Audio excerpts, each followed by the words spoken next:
नमस्कार। आप सभी का बहुत बहुत स्वागत है हमारे इस खास कार्यक्रम में। आपके साथ मैं हूं गौरव श्रीवास्तव, वरिष्ठ नागरिक, विधिक सहायता एवं जागरूकता। जी हां, आज का हमारा टॉपिक यही है और टॉपिक इसलिए महत्वपूर्ण है क्योंकि वरिष्ठ नागरिकों के लिए जिस तरह की जो सुविधाएं होनी चाहिए, क्या वो उन तक पहुंच रही है, क्या उसे सुनिश्चित किया जा रहा है और किस तरह से पूरा जो प्रारूप है आज की इस पीढ़ी का वो क्या कहता है और किस तरह की समस्याएं उनके सामने आती हैं और क्या उनके निवारण है और कैसे उनके अधिकारों का सम्मान उन्हें मिले, इसके लिए आज का ये विशेष अंक हम आपके लिए लेकर आए हैं। साफ तौर पर आज इस पर हमारा फोकस भी है और हम चर्चा भी करेंगे कि किस तरह से जो तमाम मापदंड हैं उनको अपनाते हुए उनके अधिकारों का सम्मान हो और आज के समाज में किस तरह से उनकी प्रतिष्ठा है वो और ज्यादा बढ़ती हुई नजर आए। इस पर आज हम बातचीत करेंगे। बहुत ही खास मेहमान भी हमारे साथ स्टूडियो में जुड़ चुके हैं। चलिए सबसे पहले उनसे आपका परिचय करवा दें। हमारे साथ डॉक्टर माला कपूर शंकर दास जी हैं जो कि सोशियोलॉजिस्ट हैं, international consultant and managing trustee development welfare and research foundation. Ma'am बहुत स्वागत आपका। और इसी के साथ हमारे साथ बरखा त्रेहान जी हैं जो कि प्रेसिडेंट हैं पुरुष आयोग एनजीओ की। मैम आपका भी बहुत बहुत स्वागत है। सबसे पहले मैम शुरुआत आपके साथ करना चाहूंगा। विश्व वरिष्ठ नागरिक दिवस मनाया जाने वाला है, तो ऐसे में तैयारियां तो अपनी जगह पर हैं, लेकिन आज के समाज की जब हम बात करते हैं, हम आज के पीढ़ी की बात करते हैं, वहां पर किस तरह की समस्याएं उनके सामने आती हैं और कितना बड़ा बदलाव हम कह सकते हैं कि आज सरकार के इनिशिएटिव से मिल रहा है और न्यायिक प्रक्रिया के तहत मिल रहा है। पहली बात जो मैं कहना चाह रही हूँ कि जो वरिष्ठ लोग हैं, जब कुछ साल पहले जो उनकी स्थिति थी उसमें और अब में काफ़ी परिवर्तन आ गया है जी। और उसके कई कारण हैं। एक तो जो सामाजिक रूप है वो ही काफ़ी बदल गया है और कुछ ऐसे सामाजिक प्रोसेसेस हैं, डेमोग्राफी है, इकोनॉमिक कंडीशंस हैं, हेल्थ कंडीशंस हैं जिनमें भी चेंजेस आ रहे हैं और सबके जीवन पर उनका प्रभाव पड़ रहा है। पहली बात जो हमें ध्यान में रखनी है कि आज की एज में जो वरिष्ठ लोग हैं उनकी लाइफ एक्सपेक्टेंसी काफ़ी बढ़ चुकी है। अब आप आम देखते हैं 80 साल का, 90 साल का व्यक्ति दिखता है जी। और अगर आप ध्यान दें, जो हमारी ऑफिशियल रिटायरमेंट एज को जो हम मानते हैं 60 साल, जब 58, कई जगह 55 भी है, तो उसके बाद 30 साल, 40 साल, 25 साल वो लोग हैं जी जिनकी आर्थिक स्थिति कम हो गई है। सब परिवारों में उनकी कुछ हद तक रिस्पेक्ट कम हो रही है। ये नहीं कि लोग जानबूझकर कर रहे हैं, बट सामाजिक स्थितियां ही बदल गई हैं। काफ़ी फर्क आ गया है जी। वर्क इन्वायरमेंट में, परिवारों के रहन सहन में, संयुक्त परिवारों की शेप ही बदलती जा रही है जी। तो उन सब से इनकी परिवर्तन आ रहा है। तो उसमें हम देख रहे हैं, हाँ ये ज़रूरी है और मैंने नोटिस भी करा है, सरकार ने काफ़ी कुछ करा भी है, करने की कोशिश भी कर रहे हैं। इनफैक्ट हमारी जो गवर्नमेंट थी 1999 में उन्होंने पॉलिसी बना दी थी ओल्डर लोगों के लिए और उनको अंदाज़ा था कि ये परिवर्तन आ रहा है। पर प्रॉब्लम ये आ रही है, जो मैं जब एनालाइज करती हूँ, इम्प्लीमेंटेशन में थोड़ी कमी रह गई है, जिससे जो बेनिफिट्स मिलने चाहिए थे वो नहीं मिल रहे। वह गवर्नमेंट ने करा है, जैसे खाने पीने का, राशन का, दवाइयों का खर्चा वो दे रहे हैं हर साल। हर 5 ईयर प्लान्स में जब भी होता है, मैनिफेस्टोस भी बनते हैं इलेक्शन के, परिवर्तन लाने की कोशिश करते हैं, कुछ और नियम लाने की कोशिश करते हैं, पर धीरे धीरे फर्क पड़ रहा है। पर एक बात जो मुझे बहुत महसूस होती है कि हमारे जो सीनियर सिटीजन्स हैं, बुजुर्ग हैं, उनको काफ़ी चीज़ों की अवेयरनेस ही नहीं है जी। वो जानते ही नहीं है कि उनके भले के लिए क्या क्या हो रहा है।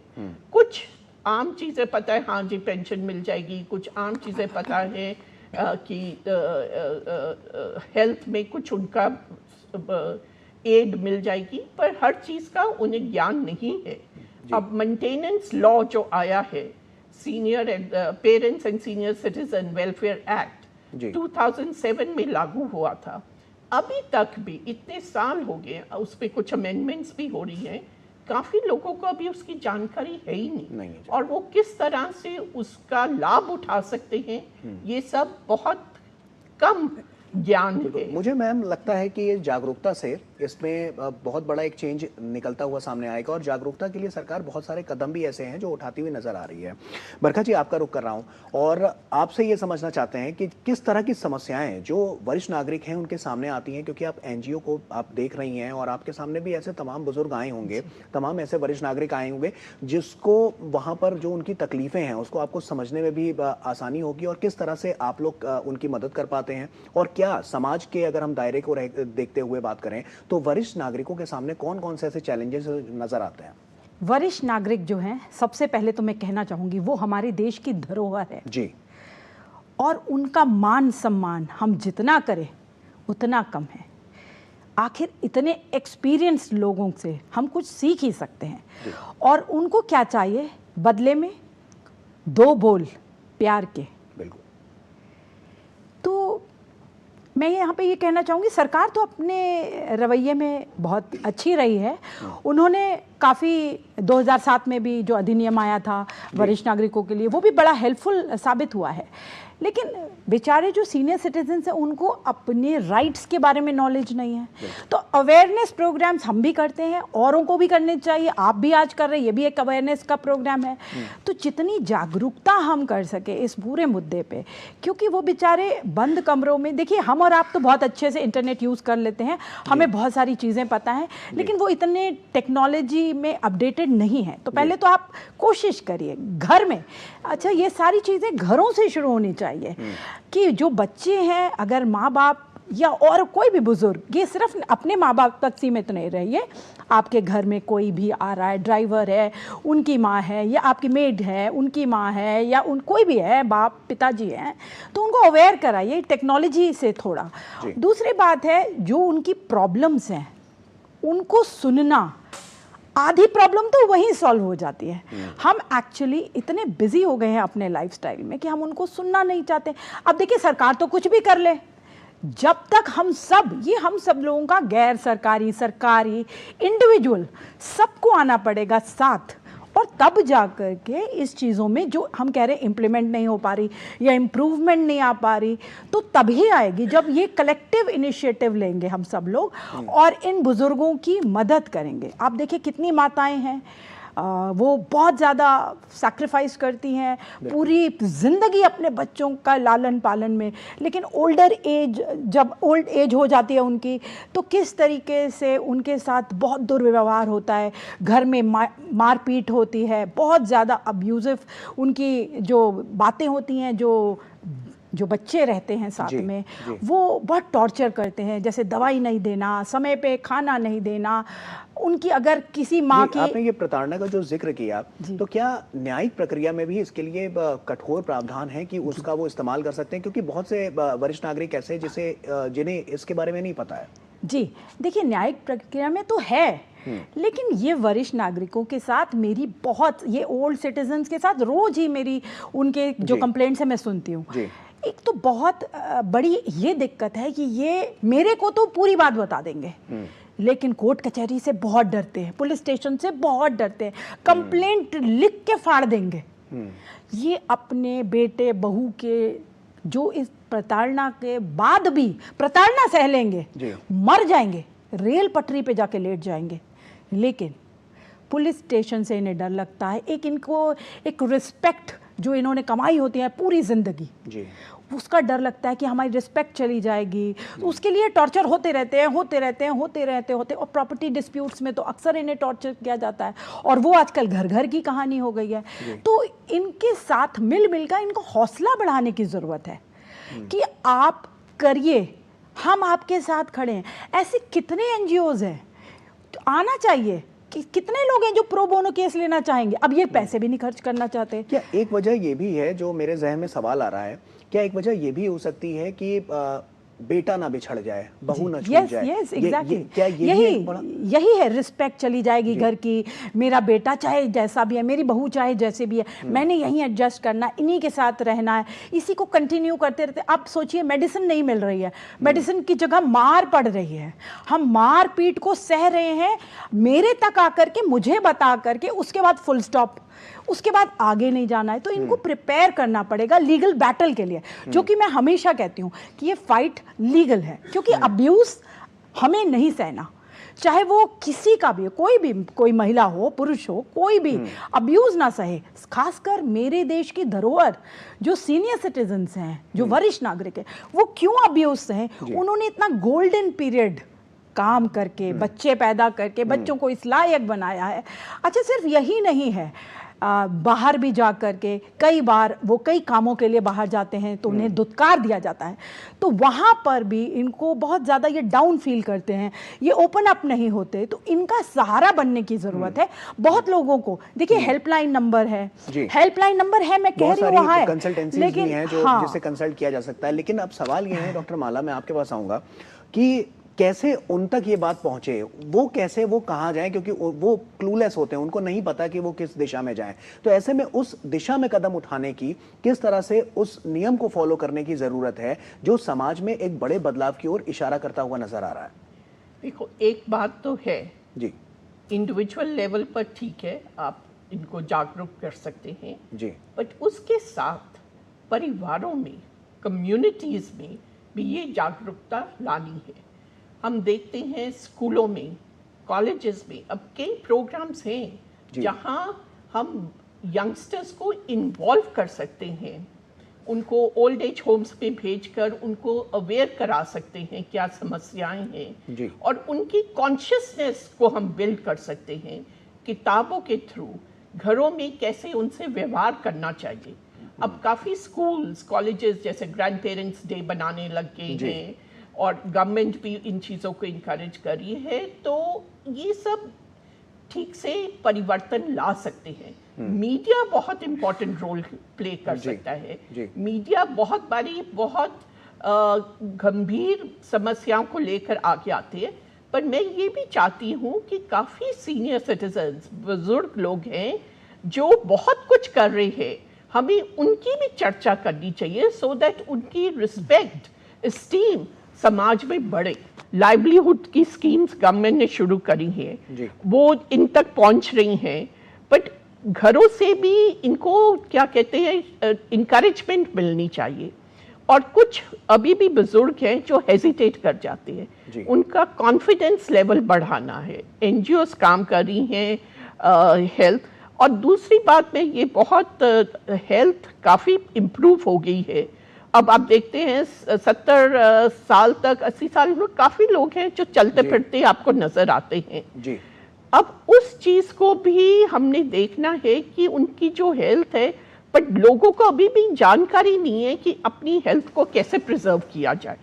कॉन्शियसनेस आ रही है, बट इन सब चीज़ों की अवेयरनेस बढ़ाने का सबसे पहले तो ये है कि हमारी अवेयरनेस ऑन बुढ़ापापन, एजिंग बहुत लिमिटेड है हमें। अब देखिए बच्चों की सिखाने के लिए कितनी किताबें हैं, बड़ों के ऊपर आप कोई किताब देखते हैं कि किस तरह से उनकी देखभाल करनी चाहिए? बच्चों की देखभाल के लिए है, बट कई लोग हैं जो चाहते हैं अपनी माँ बाप की देखभाल करना, बट उन्हें समझ ही नहीं आती कि हम क्या करें। तो अब गवर्नमेंट भी कर रही है, असिस्टिव टेक्नोलॉजीज आ गई हैं, कैटरैक्ट, डेंचर्स, आई साइट्स, ये सब वॉकिंग स्टिक्स, ये सब प्रमोट करिए, साइंस एंड टेक्नोलॉजी डिपार्टमेंट करिए, आर्किटेक्चर स्कूल्स वो कर रहे हैं, घरों में किस तरह से परिवर्तन ला सकते हैं कि ये लोग आराम से रह सकें, ये सब हो रहा है। पर जब तक हम एक ओवरऑल सामाजिक एटमॉस्फेयर नहीं चेंज करें जिसमें बुढ़ापे को बुरा नहीं मानना, उसकी ताकत को पहचानना है, और ये पहचानना है कि आपकी लंबी जो उम्र हो रही है वो एक सेलिब्रेशन है, बर्डन नहीं है। कितना अच्छा है कि आप ज्यादा जी पा रहे हैं। निश्चित तौर पर, क्योंकि हर एक पड़ाव होता है, जब एक बच्चा होता है तो उसका भी अपना एक फेज होता है, कि वो कब तक बच्चा है, उसके बाद जो किशोरावस्था में आता है तो उसका भी अपना एक फेज है। ऐसे में जो बुढ़ापा है या जिसको हम बुजुर्ग हमारे जो घर के हैं उनका भी अपना एक फेज है। उस फेज में भी तमाम ऐसे लोग हैं जो बढ़ चढ़कर अपने माँ बाप और अपने बुजुर्गों की बहुत ज्यादा सेवा करते हुए भी नजर आते हैं, और तमाम लोग ऐसे भी हैं जो इस सेवा को नहीं कर पाते हैं। तो ऐसे में जो हम बात कर रहे हैं, जो हम चर्चा कर रहे हैं, वो इसलिए भी जरूरी है कि आज के समाज में स्वागत होना चाहिए। अगर बच्चे का स्वागत है, किशोरावस्था का स्वागत है, युवाओं का स्वागत है, तो बुजुर्गों का भी स्वागत होना चाहिए। और ये अहम कड़ी इसलिए भी है क्योंकि इसी को लेकर सरकार भी जागरूक है और इसीलिए लगातार वो जागरूकता जो अभियान है वो चला रही है, और इसी तरह से जो तमाम योजनाएं हैं वो लोगों तक पहुंच रही हैं और उनको सीधा लाभ भी मिल रहा है। एक छोटे से ब्रेक के लिए यहां पर रुक रहे हैं, जल्द हाजिर होते हैं।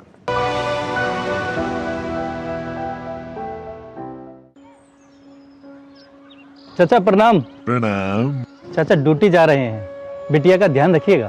ठीक है, कोई बात नहीं। आपकी बेटी हमारी बेटी। जाओ बिटिया।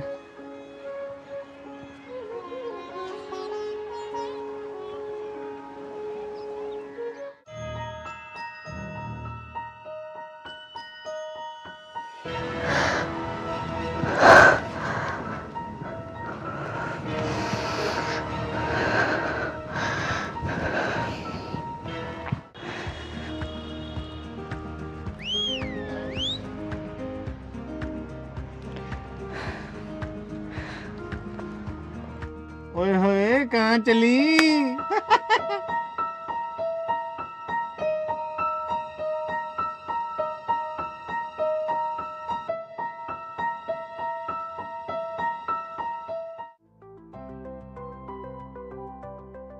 मेरा नाम गीता है। मैं छेड़छाड़ से परेशान हूँ, मेरी मदद कीजिए।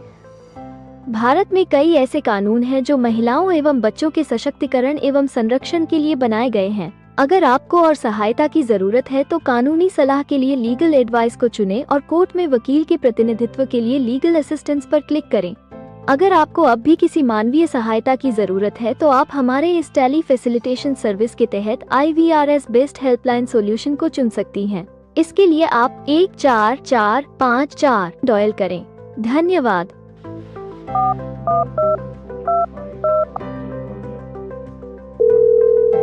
नमस्कार, मैं आशीष आपकी किस तरह से सहायता कर सकता हूँ? मेरा नाम गीता है। मैं छेड़छाड़ से बहुत परेशान हूँ, मेरी मदद कीजिए। आपके मामले को देखते हुए आपकी बात अपने काउंसलर से कराता हूँ। आप अपनी बात इनसे खुलकर कहिए, इससे आप अपने आप में आत्मविश्वास महसूस करेंगी। इसके पश्चात मैं आपको लॉयर से कनेक्ट करा दूंगा।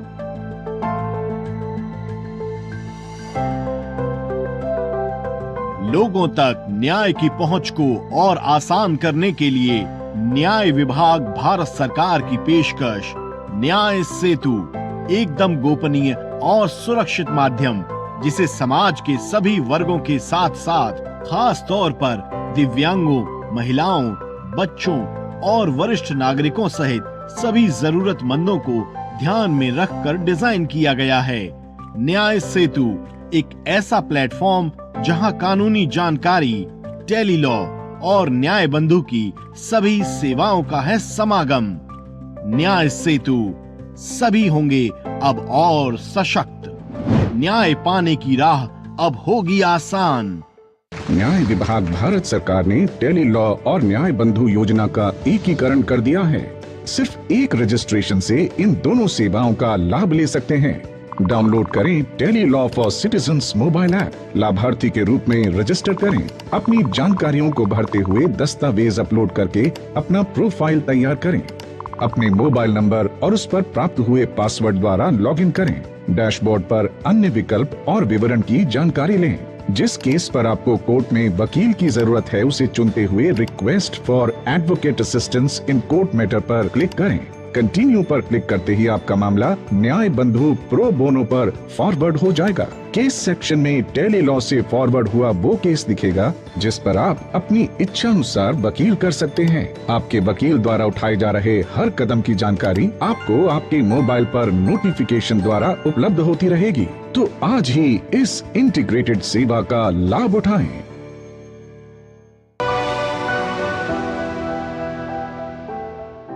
ब्रेक के बाद एक बार फिर से आप सभी का स्वागत है। हम आज बात कर रहे हैं बुजुर्गों को लेकर और साफ तौर पर जो वरिष्ठ नागरिक हैं उनके अधिकार क्या हैं और उनके अधिकारों का सम्मान कैसा हो, इसी पर हम लगातार चर्चा कर रहे हैं। बहुत ही खास मेहमान हमारे साथ स्टूडियो में मौजूद हैं। बरखा जी, आपका रुख करूंगा और ब्रेक पर जाने से पहले जैसा कि हम उनके जो वैल्यूज हैं उनकी बात कर रहे थे, मैम ने बताया भी, और ऐसे में अब जो उनके सामने जिस तरह की कठिनाइयां आती हैं, परेशानियां आती हैं, वो तो है ही हैं, लेकिन कैसे हम परिवार दर परिवार इस जागरूकता को वहां तक पहुंचाएं, कैसे अवेयरनेस फैलाएं, इसके लिए किस तरह से प्रणाली रखी जानी चाहिए कि आज का जो समाज है जो हाईटेक तो हो रहा है, लेकिन क्या पीछे अपने जो वरिष्ठ नागरिक हैं उनका भी, उनके हितों का भी ध्यान रखा जा रहा है? ये अपने आप में आज के मुझे लगता है कि इस पीढ़ी के लिए एक बड़ा सवाल हो सकता है। बिल्कुल आपने सही कहा। मैं तो यहीं से शुरुआत करूंगी कि जैसे हम सेलिब्रेट करते हैं दूसरी वुमनहुड, मैनहुड को, वैसे ही हमें अपने सीनियर सिटीजन्स को भी सेलिब्रेट करना चाहिए। उनकी बहुत बड़ी उपलब्धियां होती है लेकिन हम उन्हें नकार देते हैं, तो उनकी उपलब्धियों को न नकारा जाए। और मैं इस विषय में हर साल 19 नवंबर को एक अवार्ड फंक्शन करती हूँ जहाँ पे लाइफ टाइम अचीवमेंट जो उन्होंने की होती है उस पर उन्हें पुरस्कृत भी करते हैं हम। और मैं चाहती हूँ और भी संस्थाएं इस तरीके से उनकी जो अचीवमेंट्स है, अगर आप उसे एक्नॉलेज करते हैं तो एक मैसेज जाता है समाज में कि ऐसे भी पॉजिटिव एक मैसेज जाता है कि हम सब अपने सीनियर सिटीजन्स, सब ने कुछ ना कुछ किया होता है, तो उसे अपने तरीके से एक्नॉलेज कर सकते हैं। मीडिया का बहुत अच्छा रोल है इसमें, क्योंकि मीडिया जब ऐसे कार्यक्रम करती है, लोगों को दिखते हैं ऐसे कार्यक्रम, वो देखते हैं, उसकी चर्चा होती है, छोटी छोटी जगहों पे चर्चा होती है, तो वो बहुत इम्पॉर्टेंट है होने, चर्चा बहुत ज़रूरी है। और आप परिवार में आपको एक मैसेज जाता है, जब हम ऐसे प्रोग्राम दिखाते हैं परिवार में एक मैसेज जाता है कि मेरे घर में भी तो बुजुर्ग हैं, उनकी मैंने क्या करी है, क्या सेवा करी है, या अगर उनके साथ मैं कोई प्रताड़ना कर भी रहा हूँ तो उनका लीगल बैटल लड़ने के लिए लोग हैं। तो सावधान हो जाएं जो लोग भी अपने माता पिता की या किसी अन्य बुजुर्ग की किसी भी प्रकार से प्रताड़ना कर रहे हैं, उनको अब्यूज़ कर रहे हैं, मार पीट रहे हैं, तो वो सावधान हो जाएं। कानून कड़े हैं, बस सिर्फ उनको ये लगता है कि उनके माँ बाप शिकायत नहीं करेंगे। तो एक मैसेज ये भी जाना चाहिए कि नाइंसाफ़ी किसी को नहीं सहनी। आवाज़ उठाइए, हर गलत के खिलाफ आवाज़ उठाइए, चाहे आपके बच्चे ही हैं, अगर वो आपके साथ गलत कर रहे हैं तो उन्हें समझाइए पहले। जब आप समझा लें और वो तब भी ना समझें, तब फिर पुलिस स्टेशन, कोर्ट कचहरी, एनजीओ, गैर सरकारी संस्थाएं, हेल्पलाइन नंबर सबको यूज करें, अपने राइट्स को समझें, अपने राइट्स को पहचानें। जैसा कि तमाम जो योजनाएं सरकार की तरफ से चलाई जा रही हैं, लेकिन कानून व्यवस्था में भी एक अलग प्रणाली है। वो कानून व्यवस्था की प्रणालियां क्या कहती हैं, क्या वहां पर प्रावधान रखे गए हैं और किस तरह से वो उन तक पहुंचाया जाए जिससे उनके अधिकारों का सम्मान हो सके? जी, मैं तो पहले ही बोल चुकी हूँ कि कानून प्रणाली में वरिष्ठ नागरिकों की पूरी सुनी जाती है, लेकिन दिक्कत यह है कि दे डोंट ओपन अप। बाकी सरकार अपनी तरफ से हर कोशिश करे। आप ये देखिए, बुजुर्गों में एक बड़ी तकलीफ होती है कि उनको दवाइयाँ बहुत महंगी लगती हैं, हॉस्पिटल बहुत महंगे लगते हैं, तो इतनी बड़ी आयुष्मान स्कीम लाई गई है जिसमें उनको सस्ती दवाइयाँ मिल रही हैं।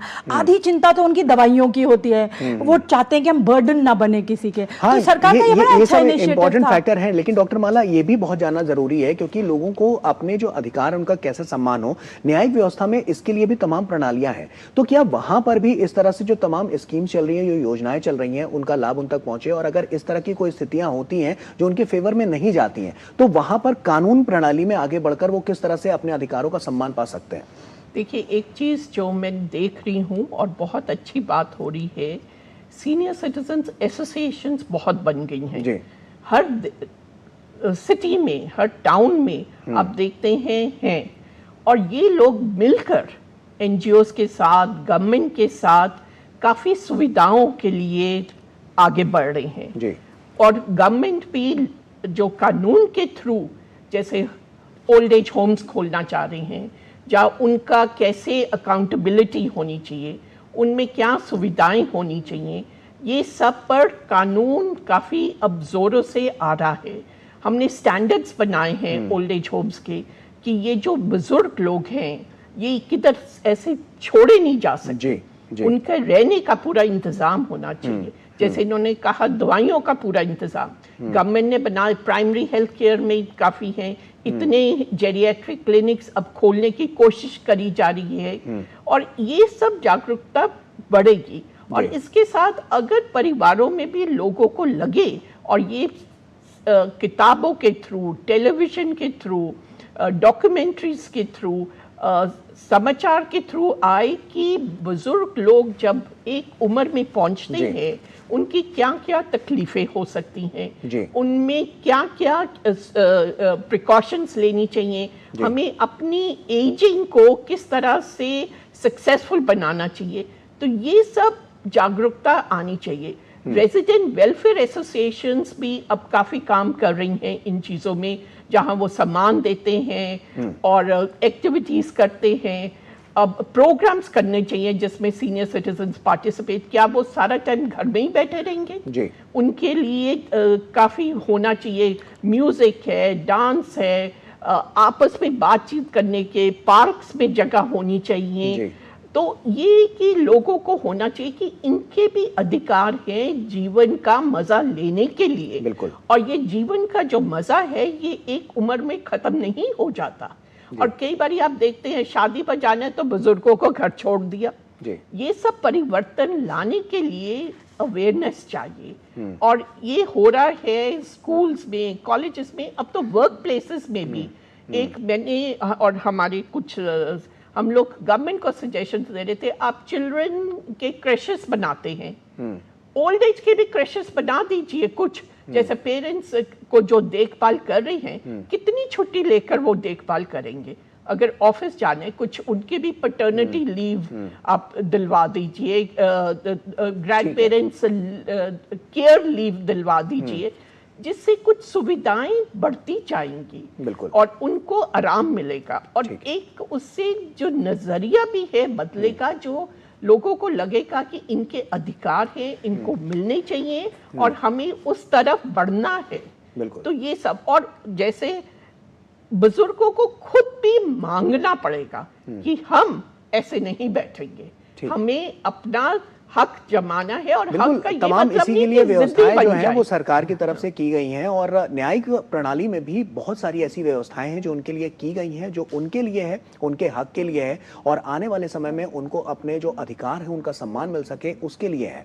तो इसी के लिए हम लगातार इस तरह के प्रोग्राम्स कर रहे हैं जिसमें जागरूकता साफ तौर पर पहुंचाई जा रही है और सरकार द्वारा और साफ तौर पर न्याय विभाग द्वारा कौन कौन सी ऐसी प्रणालियां हैं जिसमें आपके अधिकारों को आपको सम्मान मिल सकता है।